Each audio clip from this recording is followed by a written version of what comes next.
que nós estamos num processo inflacionário absurdo, né? Não é só o café que está subindo e está sem controle, sem perspectiva de voltar a descer, um monte de produtos, um monte de itens, o dólar. E não é uma coisa que eu vou falar sem dúvida alguma, alguém pode de repente ouvir e pode ficar às vezes até chateado, mas não fique.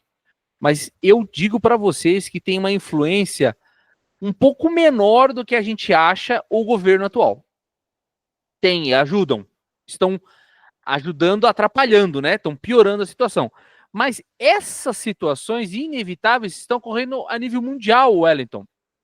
E o episódio hoje que a gente vai falar de crise, a gente deu o exemplo do café, começa falando do cafezinho, tá falando das carnes, da picanha, de todos os alimentos, do saco de arroz a 30 e poucos reais e tudo mais, que é reflexo de um cenário de desordem e caos global, Wellington. Então nós temos a guerra da Ucrânia, temos a iminência da guerra lá na China contra Taiwan.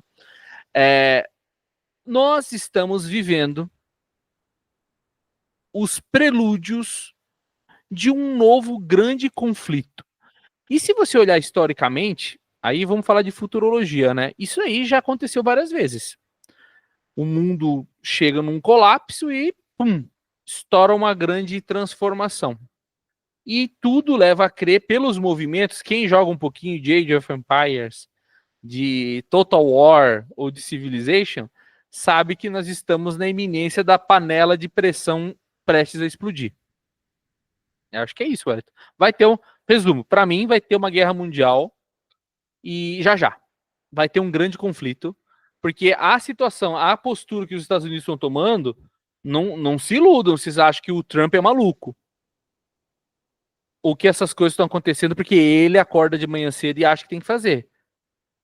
Os Estados Unidos perderam muito espaço em termos políticos no mundo e eles estão começando a gritar alto para voltar a ter uma posição de relevância e agora é cada um por si.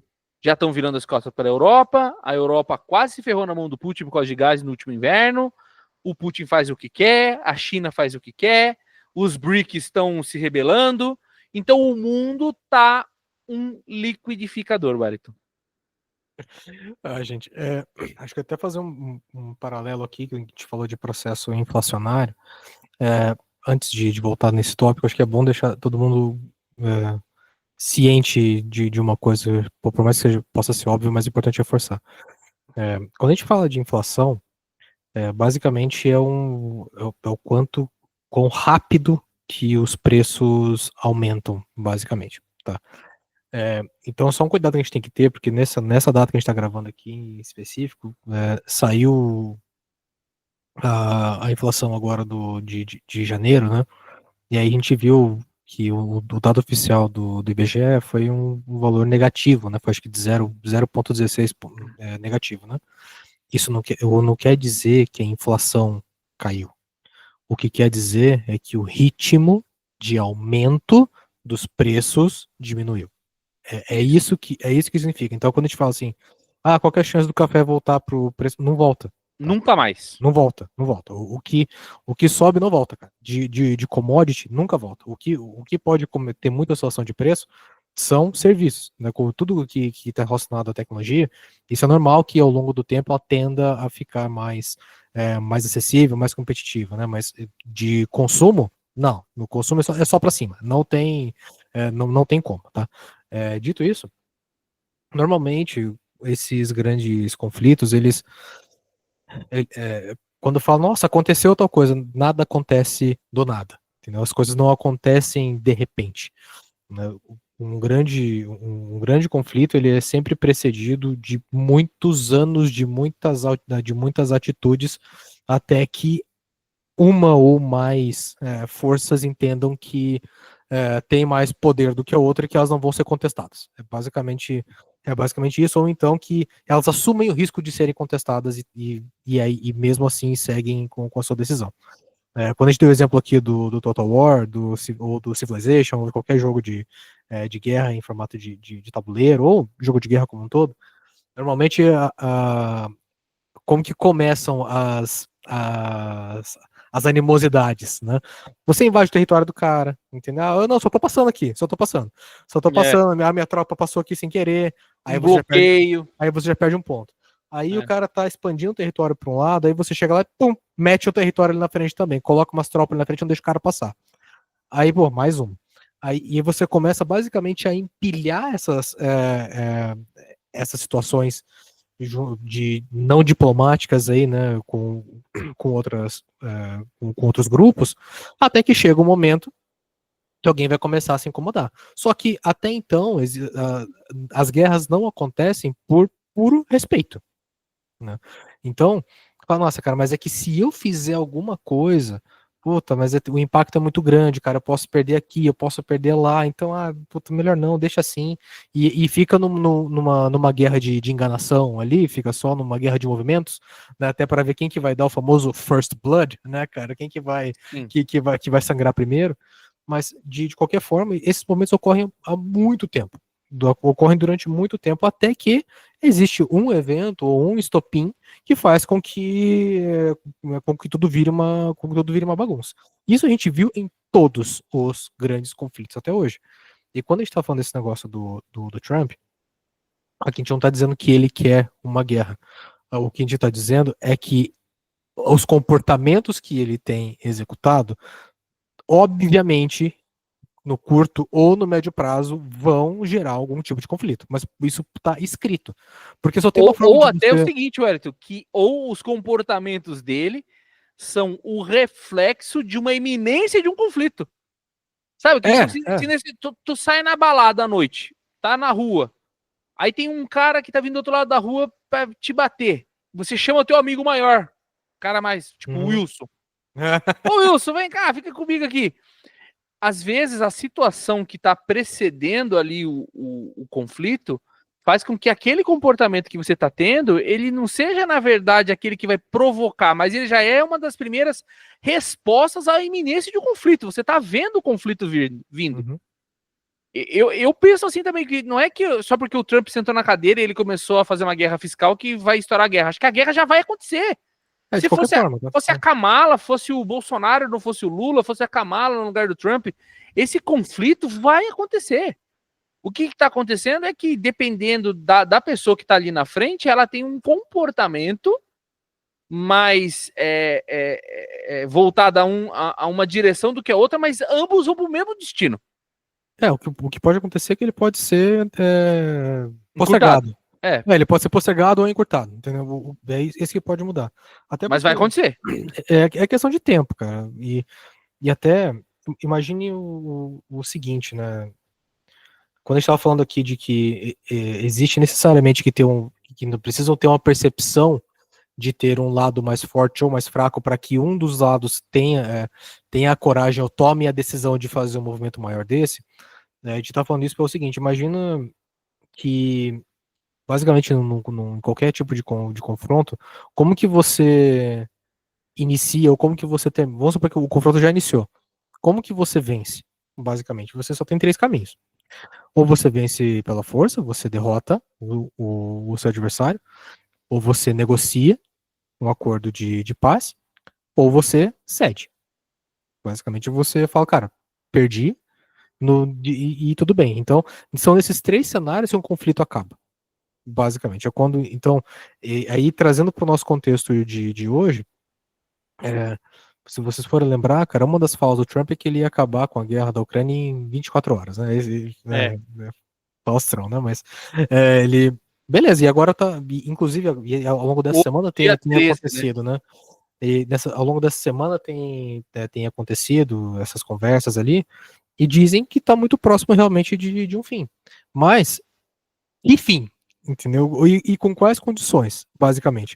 O Zelensky não participa mais das conversas. Quem negocia a situação da Ucrânia é o Trump com o Putin. E a condição basicamente é o seguinte, cara: o que você conquistou é teu, e a Ucrânia vai te encher o saco e a Ucrânia vai entrar na OTAN. Você não tem mais conflito. Entendeu? Exato. Mas só que o que acontece na prática? Isso, agora olhem, ampliem a lupa, né? Tirem um pouco, dá um zoom out aí agora no mapa ali. E aí, nesse momento, você olha, tá, beleza. Então, eu peguei a Crimeia, eu invadi a Ucrânia, e até agora não teve nada. Ninguém tá falando nada. Quem garante? Quem que vai ser o próximo da lista, entendeu? Da Pois é. mesma. E aí, assim, a questão de demonstração de força e de poder vem até o ponto de você falar, cara, eu não vou fazer esse troço aqui, porque se eu fizer, alguém vai me retalhar e É eu a tô, e eu tô consequência. lascado. Entendeu? Tudo. Isso Só até em que, compliance, quando o cara vai cometer um crime, ele sempre mede a consequência. Se a consequência não existir ou ela for uma dúvida, o cara executa. uhum. E é isso que tá acontecendo, cara. É isso que. Só que aí você multiplica isso, não só para esse confronto aqui da Ucrânia e Rússia. Cara, pelo O mundo globo inteiro. inteiro. Porque você fala, não, A mas. Coreia do Norte já tá pensando coisas, a China tá pensando coisas, É. a Índia tá pensando coisas. Tá Porque se todo todo mundo mundo. pensando. Porque se todo mundo tiver a mesma ideia, fala, não, beleza, o cara tá achando que ele mora sozinho numa ilha lá, ele vai deixar com que todo mundo se lasque. Cara, então não é terra de ninguém, cara. Porque se eu posso fazer qualquer coisa que ninguém vai vir aqui, porque a ONU e nada é a mesma coisa também, né? Então, Até aqui é, no Brasil, não se esqueça que aqui no Brasil tem essa palhaçada desse equibo lá em cima, que a é, Venezuela tá querendo é isso. invadir o território da Guiana lá, só que também tá colocando no plano dele pra invadir uma parte do Brasil. É porque não tem como chegar, né? Basicamente não tem como chegar, ele tem que passar pelo Brasil para poder chegar lá. Então, é, e aí, então a grande questão aqui é que durante muito tempo isso não aconteceu, basicamente por uma demonstração de poder americana. Sempre for assim. Sempre. Eles meio que se colocaram numa situação meio que de polícia do Do mundo aí. mundo. Só que agora, cara, assim, por qualquer que seja a razão, é, Ninguém mais respeita ninguém. tô abrindo mão disso, cara, tá tudo bem, cara. Deixa os caras que se matem lá, a gente se vira aqui, a gente é grande mesmo, a gente tem dinheiro, cara, e tá tudo certo. Só que assim, é um papo de maluco, né? Porque no mundo que a gente tem hoje, é, isso não faz mais sentido. Se a gente tivesse na década de 30, década de 40, eu entenderia, entendeu?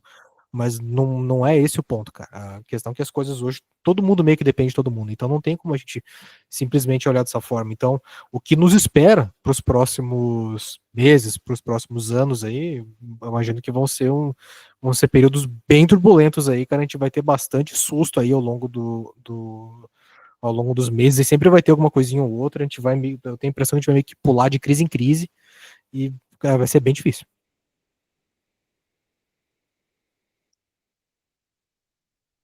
Recados finais.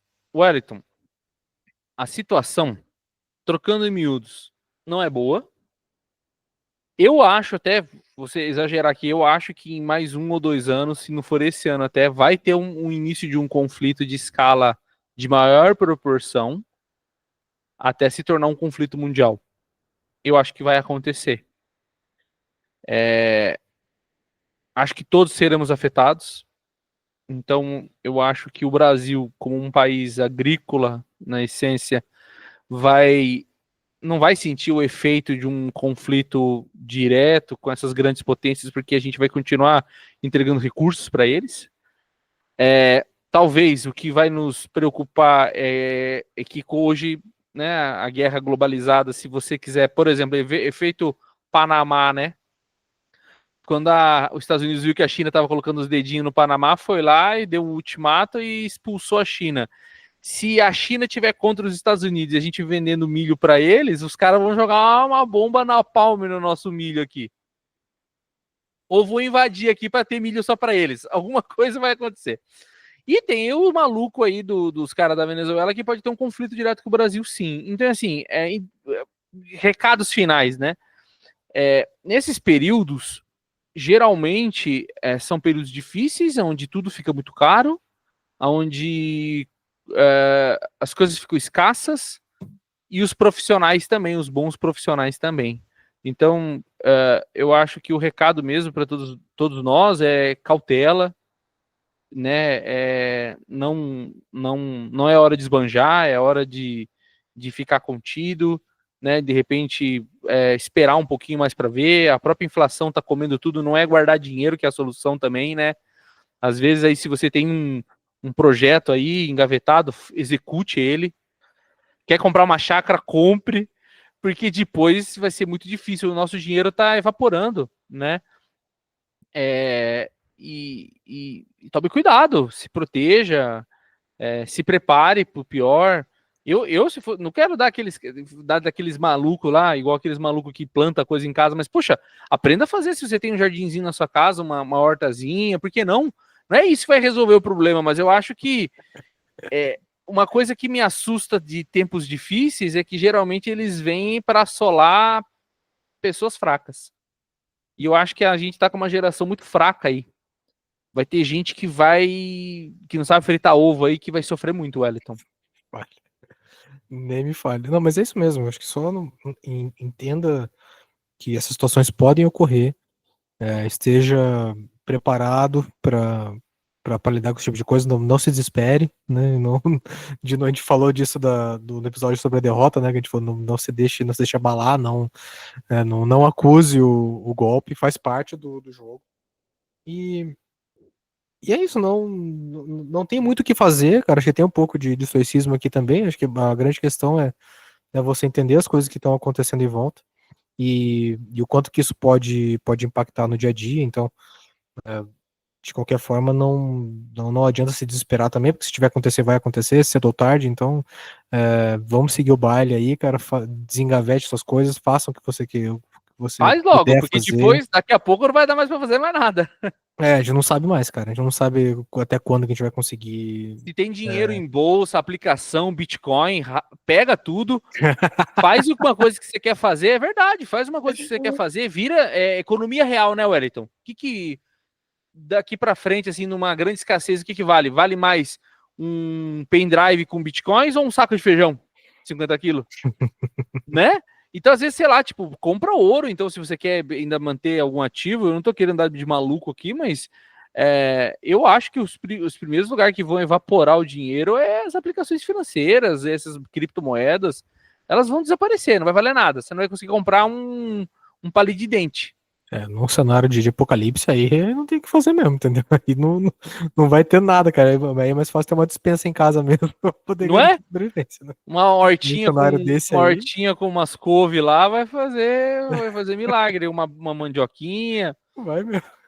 Ué, né? As pessoas têm que estar, não é querer achar que a gente tem que se desesperar e ficar maluco, mas esses dias eu vi um cara maluco falando lá, ele falou assim: "Poxa, você fica ensinando cálculo estequiométrico pro cara no segundo grau, não que não seja importante, mas talvez só para quem vai de repente estar numa faculdade de engenharia química ou outras engenharias que seja mais relevante, mas o cara devia aprender a trocar um chuveiro, o cara deveria aprender a trocar uma maçaneta de porta, e essa geração nova aí não sabe nada. E é até isso que eu tô falando, sabe, Wellington? Não tô falando de. Porque vai ter uma hora que você mesmo vai ter que arrumar as coisas, vai ter que entrar numa escassez aí, você mesmo que vai ter que pintar, você mesmo que vai ter que cavar, e aí, as pessoas sabem se virar, fazer as coisas, ou elas Sabe, né, cara? sabem, né? Não sabe, né? Não sabe. A hora que precisa, o cara vai ter dar um jeito, né? Mas vai sofrer. Vai Vai sofrer. sofrer. Não, eu tive uma experiência até esses dias atrás. Nossa, já vai fazer um ano já, meu Deus do céu. Nas minhas férias, que eu precisei trocar a pia da cozinha aqui. Cara, Uhum. não era um troço que eu fazia, que eu faço todo dia, entendeu? Eu tive que apelar, cara. Tive que apelar. Sofri um pouco ali, passei uma manhã inteira mexendo com esse negócio. Aí fez uma bagunça, lavou tudo ali, molhou a cozinha inteira, virou Mas umas fez. bombas. Mas fiz, entendeu? Mas fiz. Fui orgulhoso o suficiente e não fui atrás do YouTube. Deveria ter ido, acho que ia resolver meu problema aí. Talvez em meia hora, entendeu? O tempo que eu levei ali não foi muito inteligente. Mas fiz o que tinha que ser feito, entendeu? Então, mas de qualquer forma, esse tipo de coisa, mas eu estava brincando aqui, mas eu sinto um pouco de falta, porque são coisas básicas, cara. Por exemplo, se o cara tiver que trocar o pneu no carro, o cara não sabe trocar. O cara não sabe trocar pneu de carro, o cara não sabe trocar uma da porta, o cara não sabe trocar o chuveiro elétrico, porque chuveiro a gás não tem problema, entendeu? Agora, bichão, pega o chuveiro elétrico aí, cara. Pega aí o chuveirinho elétrico, pega a porcelaninha ali, a cerâmica que você tem que colocar ali na bucha ali pra você não tomar choque, cara, pra poder isolar, entendeu? É, Tipo, você fazer o negócio ali, ligar sem saber se você vai botar fogo na casa, entendeu? Então, tipo, cara, exato. pô, trocar, não trocar lâmpada, não, trocar fiação, por exemplo, cara, esse tipo de coisa, que são tarefas teoricamente mais domésticas, tem muita gente que não sabe fazer, cara. E aí o cara paga, né? Só que em algum momento, se você precisar disso, numa situação de escassez, cara, não vai dar. Não vai ter nem o cara pra trocar. Não vai dar. Ou esse cara vai ser milionário, entendeu? Esse cara vai ficar tão requisitado, ficar tão caro, que Eu você não vai já acho conseguir que entregar, esses entendeu? caras eles vão estar lá no front em algum lugar da Europa.